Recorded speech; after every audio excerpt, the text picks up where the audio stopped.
Ini Quran yang mana yang dibaca? Yang tadi, Iqra kitabaka. Saya kasih tahu, kalau kita bisa Iqra kitab amal kita, gunung tergoncang. Nabi Muhammad sampai menggigil di Gua Hira.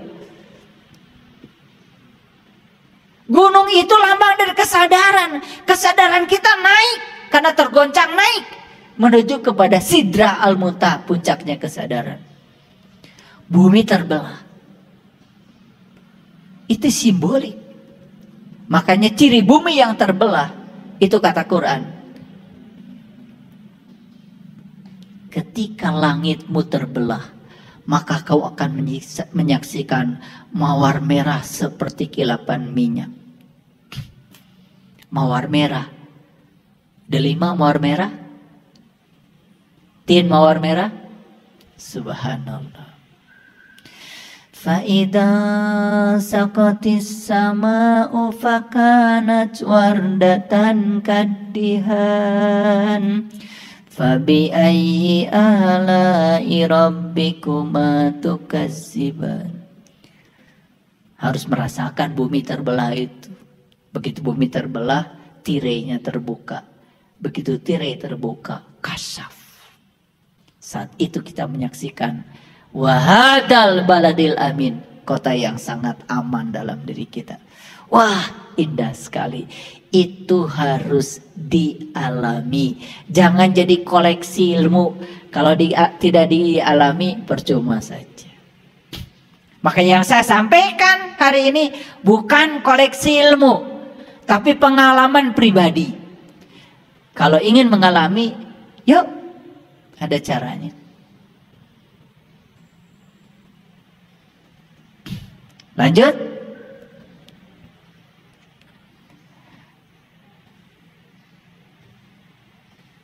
Mau membaca suatu bacaan yang gunung tergoncang, bumi terbelah, orang mati dapat bicara. Maka itu yang dikatakan di Quran surat Al-Qalam. Man azinallahu rahman wa qala suwaba.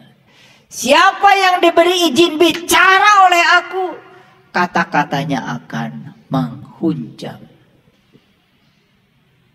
Jadi izin bicara itu bukan dari manusia, izin bicara itu dari Tuhan. Kapan kita diberi izin bicara? Kalau kita sudah mengalami yang kita bicarakan. Setuju? Oke. Makanya di Quran jelas ya. Ya ayyuhallazina amanu lima taquluna ma la taf'alun. Kabura maqtan indallahi an taquluna ma la taf'alun. Hei orang-orang yang beriman, jangan mengatakan sesuatu yang kamu tidak mengalaminya, tidak merasakan. Yuk, lihat saya semua, ada yang baru. Karena ini adalah kebaruan dari kajian kita. Mungkin terkejut. Pernah dengar qori? Qori? Siapa? Laki-laki yang membaca Al-Quran. Ya toh? Pernah mendengar qari'ah? Siapa? Perempuan yang membaca Al-Quran. Biasanya kan kalau mauludan, rajaban, kalian suka mengundang qari'ah. Biasanya juara membaca Al-Quran. Yang laki-laki disebut qari, yang perempuan disebut qari'ah. Di Quran ada Quran surat Al-Qari'ah. Sayang sekali surat Al-Qari'ah selama ini diterjemahkan hari kiamat. Saya juga bingung. Kok Al-Qari'ah hari kiamat? Padahal qari itu adalah pembaca laki-laki, qari'ah pembaca perempuan. Pakai alif lam itu kata benda menjelaskan bahwa Al-Qari'ah itu si pembaca. Jadi Al-Qari'ah itu artinya apa? Pembaca. Mau jadi Al-Qari'ah? Pembaca. Pembaca apa? Pembaca kitabmu. Kalau kalian sudah berhasil membaca kitab amalmu sendiri, kalian itu sudah jadi Al-Qari'ah. Maaf ya, kok saya juga nggak ngerti kenapa Al-Qari'ah jadi hari kiamat. Mari kita lihat ayat ini. Al-Qari'ah apa? Pembaca. Mal-Qari'ah, apakah pembaca itu? Wa ma adraka mal-Qari'ah. Ya. Tahukah apakah pembaca itu? Diulang 3 kali. Al-Qari'ah, pembaca. Mal-Qari'ah, apakah pembaca itu? Wa ma adraka mal-Qari'ah. Tahukah apakah pembaca itu? Kenapa diulang 3 kali? Ini pembaca apa kira-kira? Pembaca apa? Pembaca kitab amal. Nih saya kasih tahu. Saat kalian menjadi Al-Qari'ah, jadi pembaca bagi kitab amalmu, ini akan dialami. Yauma yakunun nasu kal farasil mabsus. Pada hari itu manusia seperti anai-anai yang berterbangan. Tahu anai-anai? Laron. Laron tahu? Si laru. Kapan si laru datang? Ketika musim hujan. Dari mana dia datang? Dari kegelapan. Kemana dia pergi? Mencapai lampu, mencapai cahaya. Dengan sayap yang tipis, dia terbang begitu cak sampai di lampu. Patah sayapnya, jatuh, mati. Gak sia-sia matinya karena sudah ketemu lampu. Wah, luar biasa ya. Jadi ketika kita jadi Al-Qari'ah, maka kita seperti laron. Keluar dari kegelapan, masuk mencari misbah. Allahu nurus samawati wal ard, masalu nurihi kamishkatin fiha misbah. Al-misbahu fi jujajah, ajujajatu ka'annaha kaukab. Ketika kalian bangkit dari kematianmu, bangkit dari kegelapanmu, maka kalian akan masuki lampu. Pelita dalam dirimu. Pelita dalam kaca. Kaca itu laksana bintang yang berkilauan seperti mutiara. Ketemu dalima, ketemu tin. Wah. Saya juga nggak tahu. Hari ini saya tiba-tiba pengen bicara ini. Saya nggak tahu ini rezeki kalian yang hadir di sini. Bahkan yang sudah lama mengaji dengan saya pun mungkin belum pernah dengar kajian ini. Rezeki buat kalian. Di penghujung Ramadan kalian dapat rezeki ini. Al-Qari'ah, mal-Qari'ah. Wa ma adraka mal qari'ah yauma yakunun nasu kal farasil mabsus wa takunul jibalu kal ihnil mampus. Bukan hanya manusia itu seperti laron yang mencari cahaya. Gunung-gunung seperti bulu yang dihambur-hamburkan. Apa? Gunung hancur. Seperti Nabi Musa saat ketemu Tuhan, gunung hancur. Dan Musa jatuh pingsan. Bukan gunung yang itu yang hancur. Yang terdekat saja dengan Musa. Nih, sampai dia nggak ingat. Itu namanya fana billah. Menyatu, menunggal. Nah, disinilah baru yang tadi hisab. Coba perhatikan saya. Fa amma man sakulat mawazinuhu fahuwa fi 'ishatir radiyah. Adapun orang-orang yang berat timbangan kebaikannya, maka dia berada dalam kehidupan yang ridho. Hisab bukan di sini? Hisab jelas ya, kiamat dulu. Dia terbang seperti anai-anai menuju cahaya. Bangkit dari kegelapannya. Tuh, setelah dia sampai di situ. Kenapa? Kalau kita mau menghisab, tidak mungkin di ruang gelap. Kalau saya ingin ngabsen satu-satu, tidak mungkin di ruang gelap dong. Harus di ruang terang. Supaya karena untuk bisa mengenali ada cahaya kan. Mengenali yang jasmani harus ada cahaya. Apalagi mengenali yang rohani harus ada cahaya dong. Cuman bukan cahaya ini. Cahaya di atas cahaya. Nurun ala nurin. Terjadi hisab di sini. Ayat ini menguatkan kepada kita sekarang. Oh, ternyata betul. Kiamat dulu. Baru hisab.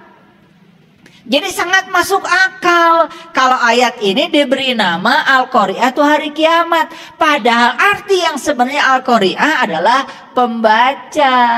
Supaya kita mengalami kiamat, maka kita harus punya keterampilan membaca. Membaca kitab amal yang ada dalam diri kita. Luar biasa.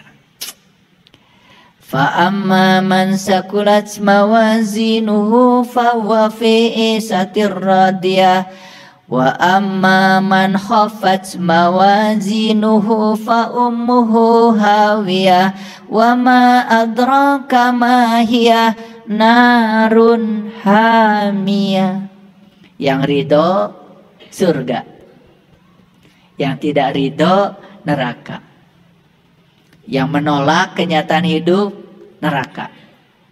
Yang menerima kenyataan hidup apapun akan menerima pesan dari semesta, surga. Maka surga dijaga malaikat ridho, namanya Ridwan. Neraka dijaga malaikat milik ego. Nah, makanya yang suka tersinggungan, gampang marah, ya, pelit, hitungan. Dasar si Malik itu. Malik milik ego, diri palsu itu. Masih begitu enggak? Saya sebenarnya malas nanya karena saya udah tahu. Wajah-wajahnya masih begitu. Nah, makanya di sini di Quran surat Al-A'raf 143, lihat ayat ini. Dan tatkala Musa datang pada waktu yang telah kami tentukan, dan Tuhan telah berfirman kepada Musa, berkatalah Musa, ya Tuhanku, nampakkanlah diri engkau kepadaku agar aku dapat melihatmu. Ini Musa minta melihat Tuhan eksplisit dalam Al-Quran. Surat Al-A'raf ayat 143. Apa kata Tuhan? Tuhan berfirman, kamu sekali-kali tidak akan sanggup melihatku. Tapi lihatlah gunung itu. Lagi-lagi Musa disuruh melihat gunung. Gunung apa? Tangkuban Perahu? Gunung Tursina? Selalu begitu. Disuruh melihat ke dalam. Disuruh untuk melihat kesadaran.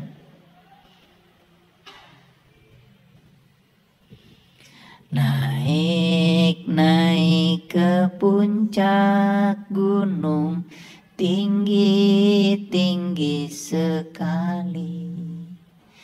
Kiri kanan kulihat saja banyak pohon cemara. Kiri kanan kulihat saja banyak pohon cemara. Kalau kita udah naik gunung tinggi, kita cuma melihat kiri kanan, dilihat saja. Benar salah, dilihat saja. baik, buruk, dilihat saja. Tidak usah dihakimi. Ada orang yang berbuat keburukan, gak usah dihakimi. Oh, kesadaran dia baru sampai di situ. Yuk kita bimbing, semoga dia nanti kesadarannya naik, tidak melakukan itu lagi. Kan selama ini begitu orang disebut buruk oleh kita, kita musuhi. Betul? Ya, kita terima. Orang baik, orang buruk kita terima. Ya, yang enak, yang gak enak kita terima. Ridho, ridho. Begitu ridho, surga. Nah, di ayat ini yang paling penting apa? Lihat sini semuanya.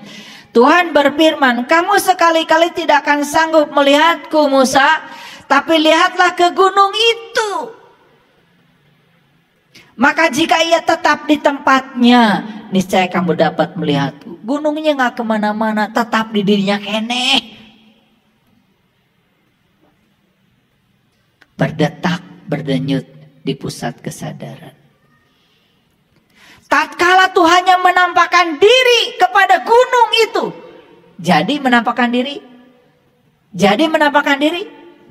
Falamma tajalla rabbuhu lil jabal.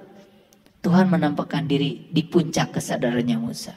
Sama seperti yang dialami Nabi Muhammad. Nabi Muhammad bertemu Tuhan di Sidratil Muntaha. Sidratil Muntaha itu puncak kesadaran. Puncak kesadaran manusia di mana? Di sini. Di mana? Di sini. Manusia hilang kesadaran kan di sini. Bukan di sini. Bukan di sana. Dekat. Orang stroke hilang kesadaran di mana? Di pantat atau di sini? Ya Allah. Sidratil Muntaha di sono. Kumaha ngaos teh. Iya, terlalu sibuk membaca. Tidak pernah menyimak. Lanjut dulu. Tatkala Tuhannya menampakkan diri pada gunung itu. Jadi menampakkan diri kepada gunung apa kepada Musa? Kepada gunung apa kepada Musa? Ya kepada Musa dong. Tetapi di puncak kesadarannya Musa. Kan yang minta melihat Tuhan Musa bukan gunung. Apa yang terjadi? Bahkan gunungnya hancur luluh dan Musanya jatuh pingsan. Fana. Bahkan Musa tidak sadar lagi dengan dirinya. Seperti kuning yang menyatu dengan hijau. Tidak ada kuning, tidak ada hijau. Yang ada warna baru. Itu namanya manunggal. Ini teori. Jangan dipikirin. Kalian harus ngalamin sendiri. Pikirin pusing nanti. Karena pikiranmu tuh terbatas. Kalau kesadaranmu tanpa batas. Lalu kata-kata terakhir yang paling indah di sini. Lihat. Maka setelah Musa sadar kembali. Dia berkata. Qala subhanaka. Tubtu ilaika. Tubtu. Tobat. Wa ana awalul mu'minin. Maha suci engkau ya Allah. Aku kembali kepadamu. Dan inilah awal aku beriman. Jadi sejak kapan Musa beriman pada Allah? Sejak Allah menampakkan diri di pusat kesadarannya Musa. Sejak kapan kalian beriman? Sudah mengalami ini? Ngaku-ngaku. Makanya imannya jadi angin-anginan. Kadang iman, kadang tidak. Tidaknya lebih banyak. Apa yang didapat saat menghisap diri? Satu, jiwa akan mengalami kebangkitan di alam semesta kecil atau alam mikrokosmos. Karena tubuh adalah ranah kejadian, satu-satunya jalan untuk mencapai kebangkitan jiwa dari tidur panjangnya. Sehingga proses hisab harus terjadi saat kita tubuh masih ada. Jadi hisab itu harus pada saat tubuh masih ada. Di mana kalau begitu? Di sini. Kapan? Sekarang. Pada saat proses hisab terjadi, maka kita akan melihat bagian dari diri kita yang selalu ingin melekat pada emosi-emosi negatif atau diri kecil kita. Di sini kita akan jujur.